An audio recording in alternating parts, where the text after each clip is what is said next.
नमस्कार, बहुत स्वागत है आपका।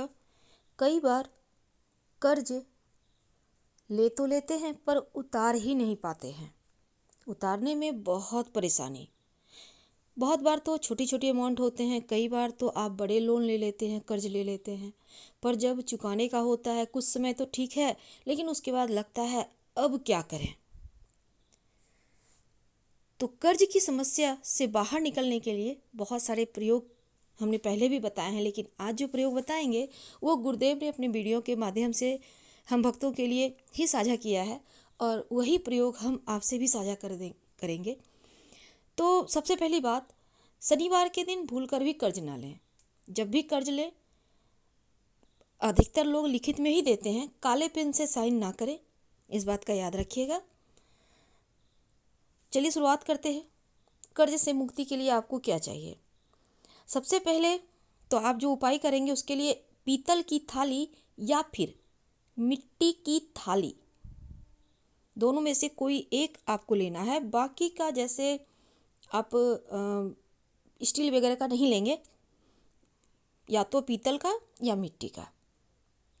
छोटा बड़ा मायने नहीं रखता, आपके पास जितना बड़ा थाली है आप ले लीजिए। और चाहिए होगा आपको नमक। इसके अलावे एक छोटा सा जो मटकी होता है, छोटा सा, बहुत छोटा सा आपको लेना है। और नमक डली वाला नमक ले आइएगा, उसको कूट कर पीस कर उसका पाउडर बना लीजिएगा। वैसे तो पाउडर नमक भी मिलते हैं मार्केट में, लेकिन आपको ये प्रयोग जब भी कोई तंत्र क्रिया में प्रयोग होता है तो डली वाला नमक का ही होता है। सस्ता भी आता है, ले आइए, कूट पीस कर उसको पाउडर बना लीजिए। अब इसको पाउडर बनाने के बाद आप क्या करेंगे? सबसे पहले तो आप स्नान वगैरह कर लें।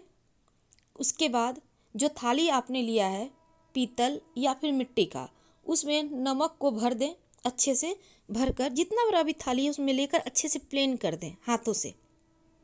इसके बाद पहले नमक भर लेंगे थाली में, फिर आपको पूजा स्थान पर, आपने स्नान किया हुआ है, अब ये मत सोचिए कि नमक छू लिया तो आप छुला गए, कुछ नहीं होता, ठीक है। इसके बाद आप पूजा वगैरह कर लीजिए, भगवान की पूजा करिए, जैसे करते हैं आप वैसे ही, डेली जैसे करते हैं वैसे ही कर लीजिए। फिर ये जो थाली में आपने नमक भरा वो पूजा स्थान में ही साइड में रखिएगा, आप बैठकर पूजा कर लें।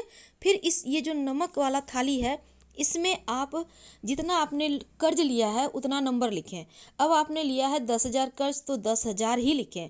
10,000 में जैसे 10 और 000, ये 10,000 हो गया। तो इस तरह से आपको 10,000 ऐसे करके लिखना है। आपने 5,000 लिया है तो 5 लिखिए, फिर 30 लिख दीजिए। तो इस तरह से आपको लिखना है, वही पूजा स्थान पर एक जगह स्थिर होकर थाली को छोड़ दें। ये प्रयोग कब करेंगे? ये शुक्रवार के दिन कीजिएगा, नमक वाला प्रयोग, थाली में नमक लेके पूजा स्थान पे। इसके बाद शुक्रवार के पूरा दिन वो थाली वहीं रहेगा, उसको छूना नहीं है, हिलाना डुलाना नहीं है। अगर आपने 1 लाख, 10 लाख, 1 करोड़ तक का भी कर्ज लिया है तो भी उतना ही संख्या लिखिए जितना आपने कर्ज लिया है, कुछ इस प्रकार से। उसको हिलाइए डुलाइएगा मत।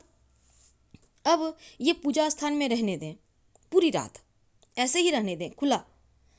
और अगले दिन सुबह, वैसे जब आप उसको रखिएगा तो भगवान से प्रार्थना कीजिएगा। अगले दिन सुबह स्नान वगैरह कर लें, पूजा पाठ कर लें। इसके बाद थाली में देखिए जो नंबर आपने लिखा है वो नंबर है या ख़त्म हो गया, मिट गया। अगर नंबर लिखा हुआ है तो आप अब कर्ज मुक्ति आपका आसानी से होगा। लेकिन कर्ज जैसे कि नंबर मिट गया, अब नमक है भाई, इधर उधर हो गया, मिट गया, तब ये प्रयोग आपको अगले शुक्रवार के दिन दोबारा से करना होगा। और ये जो थाली वाला नमक है इसको आप जहाँ पर गौशाला वगैरह उस में डाल दें, या फिर आप कहीं भी पानी वगैरह में डाल दीजिएगा। नमक को यूज मत कीजिएगा खाने पीने में।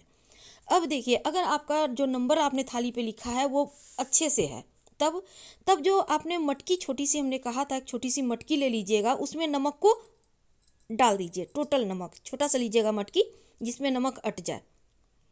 इसके बाद इस मटकी में आप लाल गुलाबी कोई भी कपड़ा इसको ऊपर से कवर कर दे, बांध दे, और इसको पूरे 11 दिन तक अपने पूजा स्थान पर साइड में रहने दें। हिलाइए डुलाइएगा नहीं, बांध के वहाँ पर साइड में रख दें पूजा स्थान पर।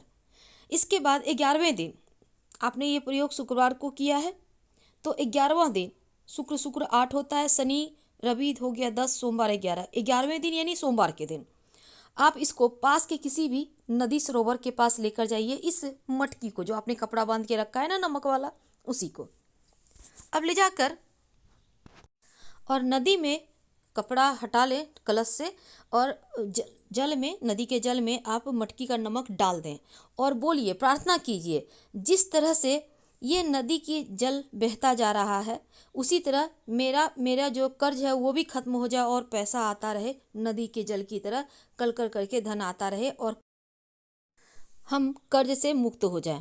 प्रार्थना करें, बिना पीछे मुड़े घर आ जाएं। पहला दिन जो आपका, अगर मान लेते हैं नमक मिट गया है, नमक में जो आपने लिखा हुआ है अपना अमाउंट, आपने कितना कर्ज लिया है, इसका मतलब है कोई ग्रह दोष था जिस कारण से मिटा है। लेकिन अगले बार जैसे ही कीजिएगा तो वो ग्रह दोष समाप्त हो चुका होगा और आपका कर्ज उतरने के लिए तैयार होगा, उतरेगा। यानी जिनका मिट जाता है अंक, जो आपने लिखा है संख्या, इसका मतलब ग्रह दोष था वो अब कट गया। दोबारा प्रयोग करेंगे तो वो आपका बेहतर हो जाएगा और ये ग्रह दोष समाप्त हो जाएगा और फिर नमक को आपको पानी में ठीक उसी प्रक्रिया से डाल देना है। हम आपसे विदा लेते हैं। धन्यवाद।